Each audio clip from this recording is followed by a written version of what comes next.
garder cette démarche artisanale de travail avec l'éditeur, avec l'auteur, avec le traducteur, avec le préfacier. Donc voilà, est-ce qu'il faut faire table rase? Edoui Plenel, justement, aux rencontres numériques de Mons, auxquelles se trouvait aussi Virginie ce lundi, en Belgique, rappelait que les avant-gardistes étaient ceux qui défendaient la tradition dans la modernité. Donc il faut embrasser l'innovation, la saisir, ne pas la repousser, mais en même temps, voilà, c'est vrai que le cinéma a cherché ses codes dans le théâtre, par exemple.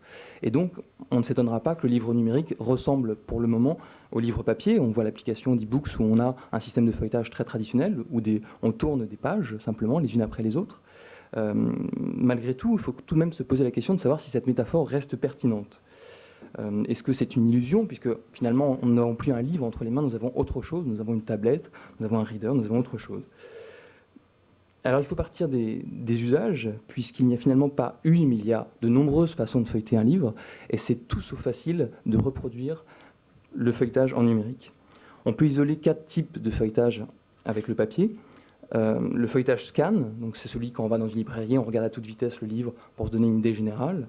La lecture réceptive continue, qui est celle de la concentration, on reçoit le texte. Et un cran au-dessus, la lecture réflexive, qui demande des temps de pause, puisque c'est une lecture assez dense. Il y a également la lecture rapide, où en fait on va saisir des mots, en feuilletant, on va saisir des mots, des points d'intérêt particuliers, une image, pour se donner une idée de ce que peut représenter le texte. Donc par le travail de design éditorial, il faut essayer de répondre à ces usages, à tous ces ensembles d'usages.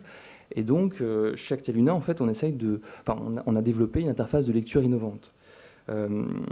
Cette interface essaye d'aider le lecteur à se repérer dans le texte, d'essayer de restituer une nouvelle géographie au texte. En effet, le livre papier, c'est un volume. Il y a des livres épais, des livres